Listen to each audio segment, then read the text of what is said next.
Olá, gente, boa tarde. Vamos iniciar, essa disciplina é curtinha em relação à administração de enfermagem. Fala sobre os aspectos gerais da administração, suas teorias e a sua aplicabilidade em enfermagem. Então, as teorias da administração no processo de enfermagem, conceito de administrar.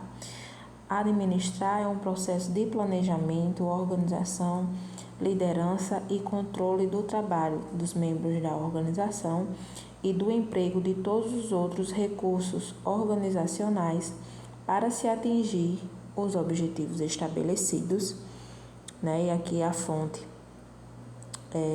Stoner e Fontenelle Júnior, 2002. Então, aqui é o conceito, de administração, que envolve todo um planejamento, uma organização, Tem que ter a questão da liderança para poder esse processo dar certo, um controle, certo? Então, nenhum trabalho ele funciona sem a administração. É necessário que ele siga esse parâmetro. Outro exemplo, do conceito refere-se ao cuidar direto e que este modo de cuidar é fundamental para o processo de atenção à saúde, pois é mediante as práticas administrativas que o enfermeiro viabiliza o cuidado de qualidade. Lembrando que algumas literaturas eles trazem o enfermeiro propriamente dito, porque o enfermeiro ele realmente tem essa responsabilidade na questão da administração, em geral, em relação à enfermagem. Então, é ele que vai fazer todo o planejamento de maneira geral, vai fazer os parâmetros para ser seguidos, mas isso não quer dizer que o técnico de enfermagem não possa participar desse processo, tá? O técnico ele participa desse processo, mas o enfermeiro, digamos assim, ele está à frente dessa parte de organização do serviço. Existem algumas teorias administrativas, que envolvem teoria científica, teoria clássica, A teoria científica focada mais na questão das tarefas, dá ênfase às tarefas, aos procedimentos. A teoria clássica envolve a ênfase, voltado para a estrutura, como é que essa administração ela vai ser organizada. A teoria das relações humanas envolve a ênfase nas pessoas, ou seja, o foco é na pessoa, O foco é mais restrito. E tem outras teorias, como teoria burocrática, teoria comportamentalista, teoria de sistemas e teoria contingencial. E a gente vai ver um pouquinho sobre cada um, tá? Em relação à teoria científica, envolve os princípios da administração científica, Segundo Taylor, são 4. Notadamente, princípio de planejamento, princípio de preparação dos trabalhadores, princípio de controle e princípio da execução. As características: as tarefas, a estrutura organizacional, as relações humanas, a tecnologia, o ambiente, enfoque mecanicista, administração como ciência e a divisão e especialização do operário. Então, essa teoria científica, ela tem como base a questão do planejamento, Não só o planejamento das ações, mas preparar todos os trabalhadores para que eles consigam colocar em execução esse planejamento, certo? A partir do momento que é colocado em execução, também é avaliado todo esse processo que a gente chama também de controle, Então, o controle é essa avaliação pós-execução de tudo que foi planejado para ver se está correndo de forma adequada ou não, certo? Lembrando que essa teoria científica ela envolve não só o profissional em si, a prática, mas que o ambiente, a tecnologia, as relações humanas de forma em geral, elas fazem parte dessa teoria, tá? Então, tem essa base mais ampla. Tem aspectos positivos e negativos. Os aspectos positivos envolvem incentivos, salários elevados, tarefas de acordo com as aptidões, objetivos e interesses comuns aos funcionários e gerentes, rapidez de produção, né, execução e eficiência de produção. Aspectos negativos: visão mecanicista da pessoa, desconsideração do reconhecimento do trabalho, incentivos morais e da autorrealização, organização vista de forma fechada, desvinculada do mercado e bloqueio à iniciativa e criatividade. Então, assim, parte positiva envolve toda a questão das tarefas, né, do fato do funcionário colocar em prática tudo o que foi planejado. Essa questão de salários elevados, lógico, depende, né, varia de empresa para empresa, mas no geral essa parte de administração ela realmente é bem remunerada, né, então se torna um benefício.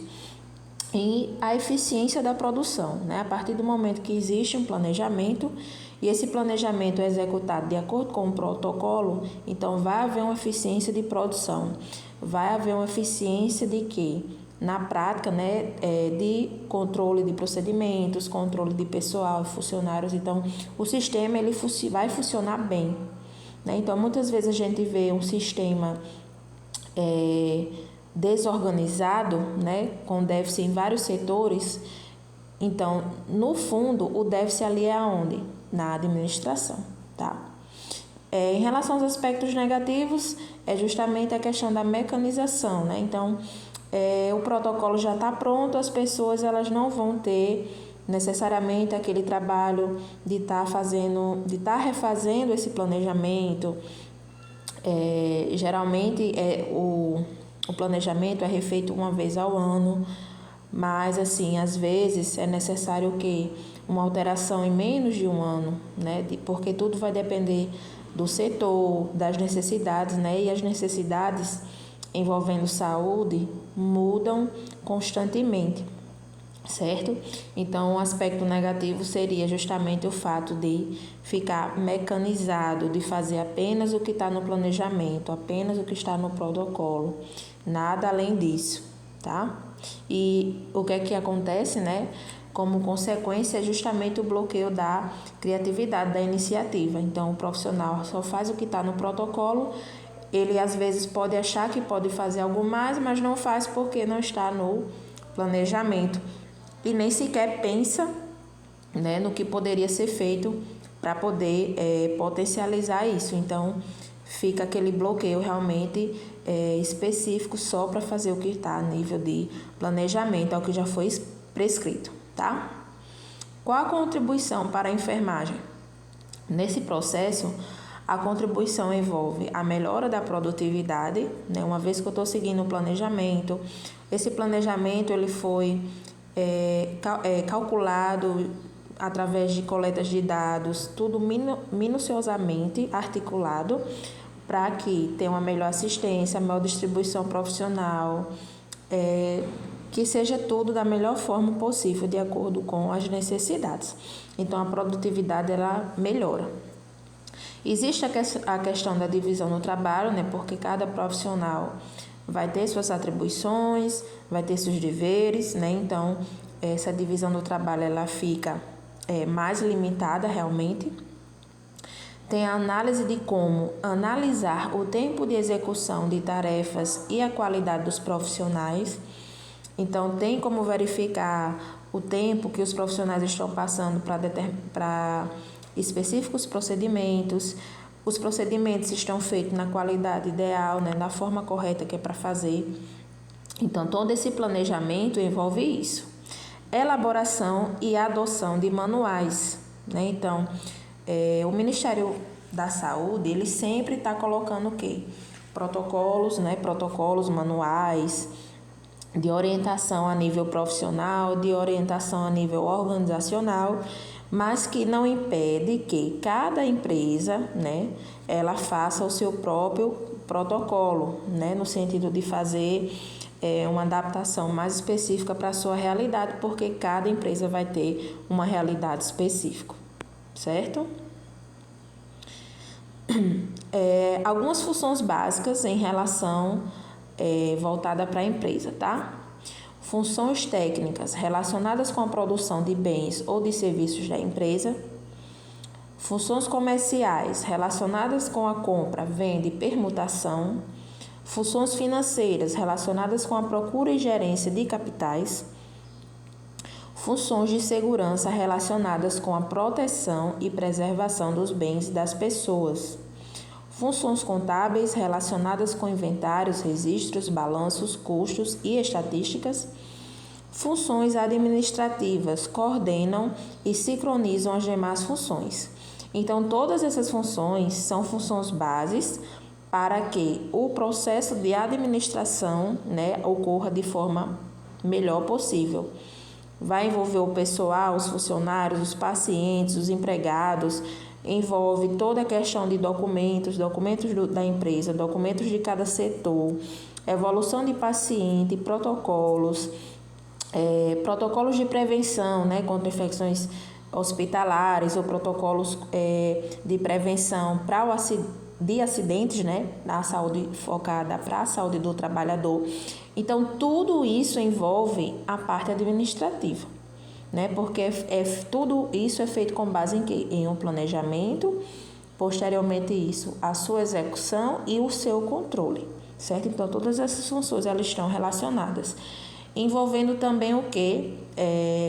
No caso, tudo que envolve materiais, A gente sabe que no setor, ele não só funciona paciente e profissional, ele tem os materiais, tem os fornecedores dos materiais descartáveis, tem os fornecedores das máquinas, que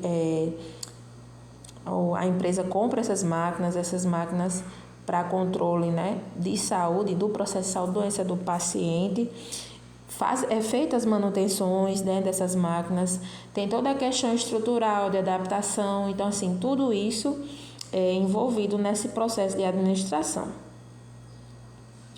Teoria clássica. A teoria clássica possui funções universais da administração, envolvendo previsão, organização, comando e coordenação e controle. Possui alguns princípios gerais que são divisão do trabalho, autoridade e responsabilidade, disciplina, unidade de comando, unidade de direção, subordinação dos interesses individuais aos gerais, remuneração do pessoal, centralização, cadeia escalar, equidade, estabilidade pessoal, iniciativa e espírito de equipe. Então, todas essas características envolvem essa teoria clássica. Aspectos positivos, comando único e equidade. Então, nesse processo, a direção ela é única. Existe um planejamento onde todos vão seguir. Não existe um planejamento específico para cada equipe, um protocolo específico para cada equipe. Então, ali os protocolos eles já são direcionados, especificamente para ambos, para todos, no caso, todos os setores disponíveis, certo? A não ser que seja algo muito específico. Mas, no geral, esses protocolos, essa parte que envolve a administração, ela vai estar bem direcionada. Os aspectos negativos. Modelo mecanicista da organização, incapacidade da organização em se adaptar a mudanças no seu meio, manipulação dos trabalhadores, falta de comprovação científica, não consideração do comportamento humano, prescrita e normativa, abordagem de sistema fechado. Então, mais uma vez parecido com a teoria anterior, gera uma mecanilização do sistema, Não existe muitas adaptações, realmente só segue esse protocolo já efetuado e não tem muitas alterações, só no caso quando houver um outro, digamos assim, uma renovação, um novo planejamento, aí acontece de ter essa alteração. Qual a contribuição voltada para a enfermagem? A criação de hierarquia com duas divisões, vertical e horizontal.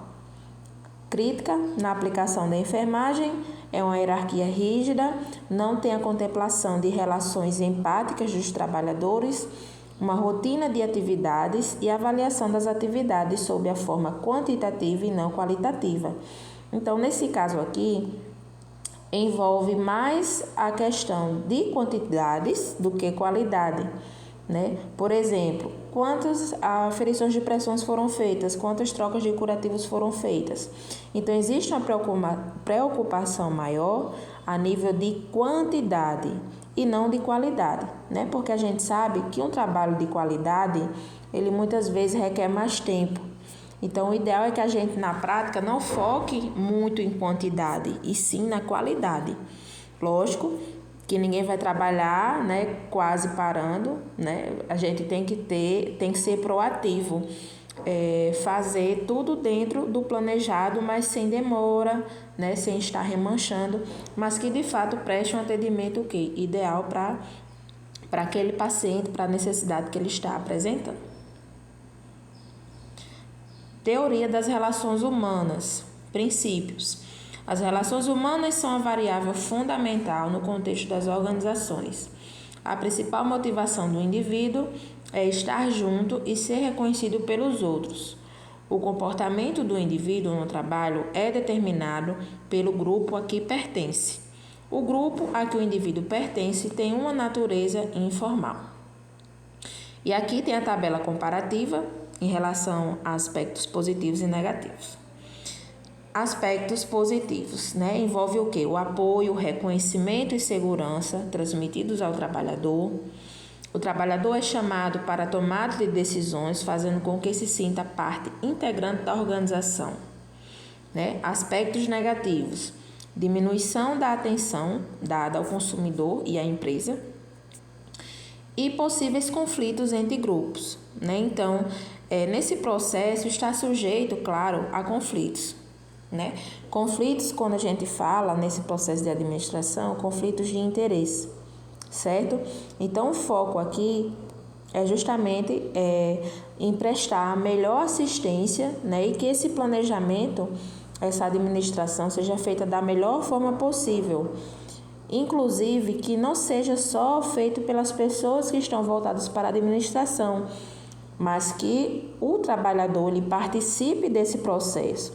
No momento que o trabalhador, né, o funcionário da empresa, ele participa desse processo, ele se sente mais seguro, ele se sente mais apto a colocar esse planejamento em prática, né? Porque ele se sente realmente nessa autoridade. Não, eu participei desse processo, eu vi que esse processo é importante, então realmente eu vou fazer. Então, quando o trabalhador participa desse processo, ele gera o quê? Ele fica com a maior consciência, né, para conseguir colocar todos os protocolos em prática.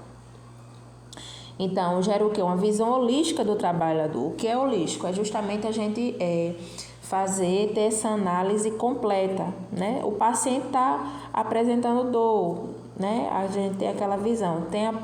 Foi prescrita a medicação para dor, vamos fazer, né, de acordo com o horário prescrito, ter o cuidado de não passar. Meu colega está precisando de ajuda em um determinado setor, eu vou auxiliar o meu colega, né? Está precisando de trabalhadores para ajudar aqui na formação desse planejamento. Então, a gente vai lá e auxilia, né, nessa construção desse planejamento. Então, não é só aquela assistência direta ao paciente, né? É o cuidado com o paciente, lógico, né, como previsto na legislação da gente, mas também aquele cuidado com os colegas que estão trabalhando com a gente, atenção ao setor de forma em geral, né? Então, é algo bem mais amplo. Certo? O trabalhador tem um maior rendimento em se sentir o alvo das atenções. Preocupação com o grupo onde está inserido o trabalhador, né? Então, quando a gente participa de um processo, a gente se sente o quê? Na responsabilidade integral por ele, né? Por exemplo, se eu estou participando de um processo lá na comissão de controle de infecções hospitalar, eu já tenho uma responsabilidade enquanto profissional, mas eu me sinto com uma responsabilidade maior ainda por ter participado, certo? Então, na prática, funciona praticamente assim. Em relação à contribuição para a enfermagem, a teoria das relações humanas enquadra-se na prática de enfermagem, porque, com o aparecimento desta teoria, a administração passou a tratar de temas relativos à motivação humana, a liderança e a comunicação e dinâmica de grupo. De acordo com a teoria das relações humanas, o trabalhador tem que ser visto como todo na perspectiva holística. Isto vai de encontro com a enfermagem, que tem como principal foco o ser humano, enquanto ser biopsicossocial e espiritual.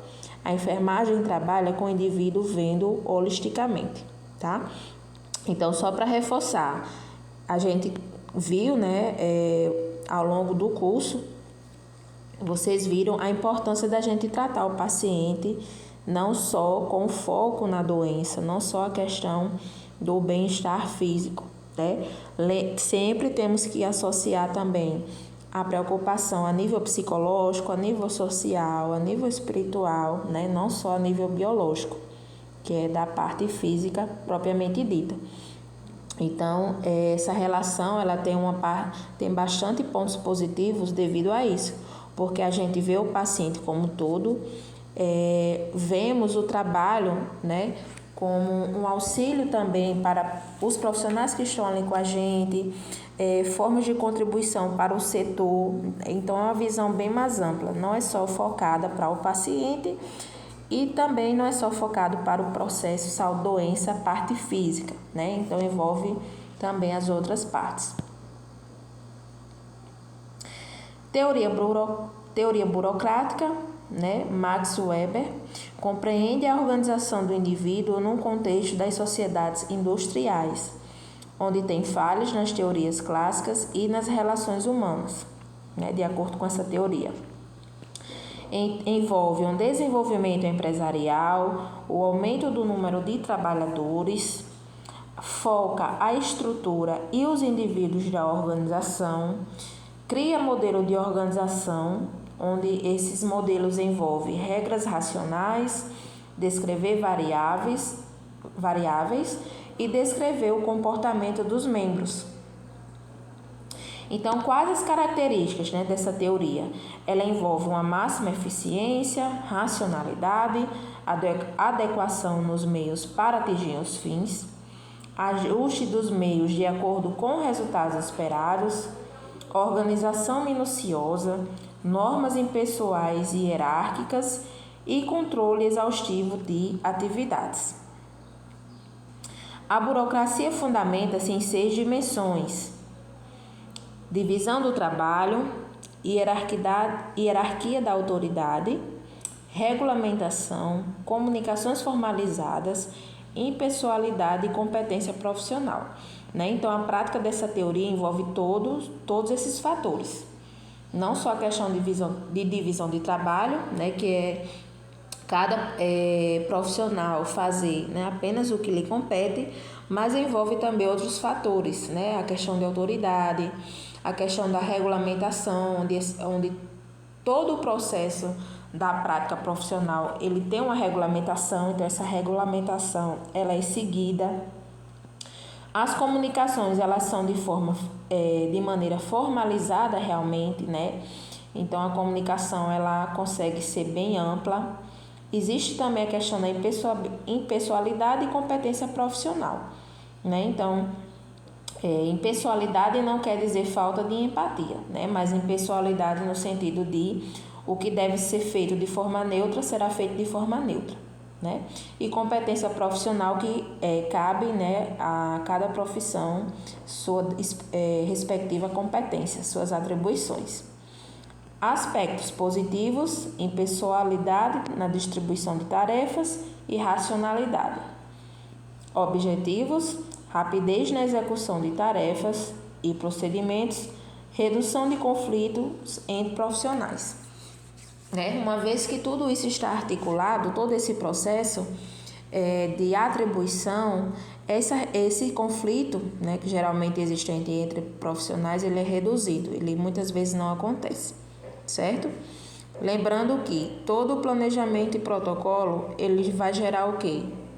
Assim como a gente viu, né, nas teorias passadas, uma melhor execução de tarefas, né, uma melhor execução de procedimentos em menos tempo, né, do profissional para o paciente. Sob uma perspectiva positiva, existe uma impessoalidade na distribuição das tarefas, de forma que não haja ambiguidade na função de cada elemento. Assim sendo, permite que exista uma clarificação do que se faz, de quem faz, como faz, onde faz e por que faz, né? Então, existe um pessoal para determinada atribuição. Nada é feito por fazer, existe um porquê estar fazendo determinado procedimento, né? Quanto profissional da saúde, a gente não faz procedimento que não tem indicação, a gente só faz procedimento que seja indicado, a gente só faz o procedimento que seja da nossa atribuição. O procedimento que a gente faz, a gente já sabe o que é que esse procedimento vai gerar, né? Então, não só o profissional da área da saúde em si, mas os profissionais que estão envolvidos na administração também têm essas competências de acordo com as suas atribuições. Ao mesmo tempo, a racionalidade existente faz com que os objetivos sejam alcançados, permite uma maior rapidez na sua execução de tarefas e procedimentos e permite ainda uma redução de conflitos entre os profissionais, como a gente já tinha comentado, certo? Aqui é só uma imagenzinha, né, a critério de ilustração, para reforçar sobre essa teoria, né? Aspectos negativos envolvem a valorização extrema das normas e regras, né? Onde essa valorização extrema de normas e regras, ela está voltada para o quê? Relacionada à questão dos registros, né? E consequentemente aos cuidados. Existe uma resistência à inovação, uma atitude mecanicista, desmotivação e insatisfação da equipe de trabalho, relacionada ao quê? À prestação de cuidados ao paciente, né? Então, como todas as teorias que a gente viu aqui, existem os pontos positivos e os negativos.